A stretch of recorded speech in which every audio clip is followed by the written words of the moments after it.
Halo saudaraku, assalamualaikum warahmatullahi wabarakatuh.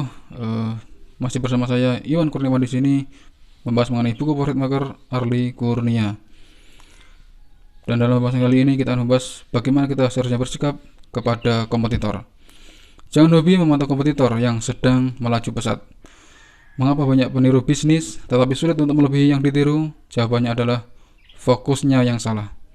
Coba Anda nyetir kemudian fokus ke mobil ke depan, maka Anda sulit untuk mendahulinya. Kemana mata kita mengarah, maka otomatis anggota tubuh yang lain merespon, karena data yang kita terima lewat mata akan dijadikan acuan. Produk dan bisnis boleh saja mirip dan berbagi market, tetapi untuk memenangkan pasar, kita tidak bisa terlalu banyak melihat kompetitor. Ada pengusaha yang bahkan tidak punya kreativitas, saya menyebutnya sebagai mimikri. Pesaing bikin apa, diikuti, ditiru, gerak, dan caranya. Itu berhasil di zaman dahulu, tetapi zaman sekarang kita dituntut untuk berinovasi terus-menerus. Gimana caranya berkreativitas, Mas? Ambillah secangkir kopi, kemudian lihatlah market, pembeli Anda, kadang feedback dari mereka cukup berguna untuk mendaftarkan ide-ide yang bisa Anda manfaatkan untuk menciptakan inovasi. Kompetitor atau pionir bukan musuh tetapi partner dalam mengedukasi market. Ketika kompetitor berpromosi dan menerangkan pasar, kita tidak perlu capek-capek keluar duit yang besar untuk mengedukasi market. Dan apa yang dilakukan oleh kompetitor bukan hal yang mesti Anda untuk ditiru. Pandai-pandailah untuk mengambil celah segmen yang berbeda dan angle yang berbeda. Jadi di sini dikatakan bahwa kita harus melakukan secara segmentasi. Jadi kita ambil angle yang berbeda, kemudian ambil segmen itu kita terapkan di produk kita. Resep penjualan jadi laris manis, kita harus mampu untuk memahami value atau nilai. Value adalah apa yang kita dapatkan, sedangkan harga adalah apa yang kita bayar.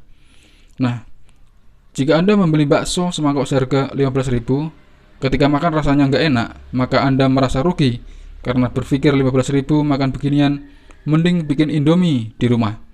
Dalam kasus ini, Anda membandingkan bahwa value Indomie yang Anda beli sebungkus 3.000 dan Anda masak sendiri lebih enak daripada bakso seharga 15.000 yang Anda beli dan tidak seenak Indomie. Yang jadi masalah adalah harga cenderung tetap, tetapi value bisa berbeda untuk setiap orang. Tantangan Anda sebagai profit maker adalah coba menganalisa dengan angka hal abstrak yang kita sebut sebagai value atau nilai. Indomie goreng dijual seharga 35.000, pakai telur masih laku, tergantung siapa yang menjualnya. Padahal semua orang tahu kalau beli sendiri seharga 3.000, dimasak di kos jauh lebih murah. Kenapa bisa begitu? Karena yang jualan Indomie menyediakan tempat yang cozy, ber-AC, desain interior yang kekinian, dan orang bangga datang ke situ. Ada yang ngerjain tugas ilmiah, ada yang meeting kerjaan, ada juga yang emang tiap hari di situ sambil ngoding nyelesain target proyek mereka. Indomie yang seharga 3.000 lebih dikit lah value-nya, tetapi ketemu relasi dan menghasilkan ide bisnis, ketemu teman main game ringan, menyelesaikan proyek, atau mengambil keputusan dari meeting itu yang punya value jutaan, puluhan juta, ratusan juta, ada yang sampai miliaran. Gak sebanding dengan semangkuk Indomie yang seharga 35.000. Nah, Anda mau jualan, apa kelebihan produk Anda? Dan berapa value-nya? Apa kelebihan pelayanan Anda? Dan berapa value-nya? Apa experience konsumen? Dan berapa value-nya? Jadi Anda harus mengkategorikan berapa nilai dari produk Anda, berapa nilai dari pelayanan Anda, dan berapa nilai experience konsumen yang bisa dibayar, yang bisa dia dapatkan. Profit maker harus terus melatih intuisinya dan memastikan bahwa value lebih tinggi daripada harga. Jika hal ini terjadi, maka konsumen akan merasakan bahwa harga yang Anda patok itu adalah murah, sehingga konsumen akan datang lagi dan datang lagi. Ini juga bisa diterapkan saat ada seorang membeli rumah tanpa utang, yaitu kuncinya adalah dengan memahami value atau nilai. Tahukah Anda bahwa rumah baru seharga 300 juta, value-nya hanya 200 juta. Nilai tanah naik, tetapi nilai bangunan turun. Itu adalah kunci yang harus Anda pegang. Membersihkan dan mengecat bagian depan rumah bisa meningkatkan value, termasuk menambahkan kanopi untuk melindungi panas untuk kendaraan Anda. Telur ayam bisa diolah jadi martabak, value-nya naik secara instan dan secara berlipat. Kemudian beras kalau dimasak jadi nasi, value-nya naik 5 kali lipat. Dan kalau jadi bubur bisa naik sampai 20 kali lipat. Kita juga pernah melihat di acara TV bahwa tukang bubur naik haji, karena kita juga bisa berpikir lah, kalau value-nya naik 2 kali lipat lebih dari produk yang semula kita beli secara bahan baku, meningkat lebih nilainya 20 kali lipat, tentu tidak mustahil kalau tukang bubur bisa naik haji. Kemudian besi lonjoran value-nya lebih rendah daripada bagel yang sudah ditekuk.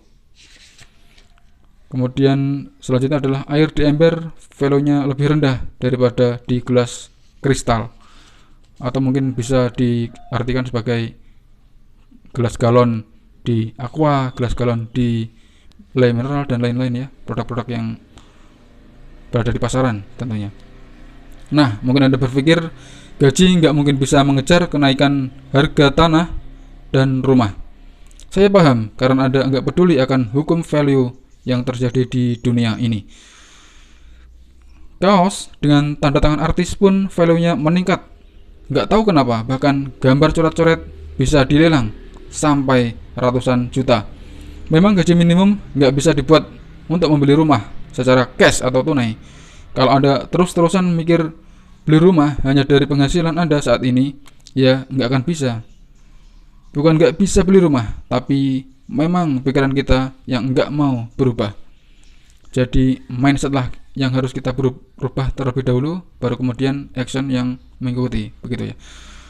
Kemudian belajar lagi bagaimana meningkatkan value dari apapun yang Anda temui, karena itu prinsip dasar dari profit maker. Value, dan value. Jadi seorang profit maker itu yang harus dipegang ya. Nggak semua orang bisa seperti itu, Mas. Jawabannya adalah ya, memang nggak semua orang mau menempuh proses belajar. Kalau maunya di situ terus, ya silahkan.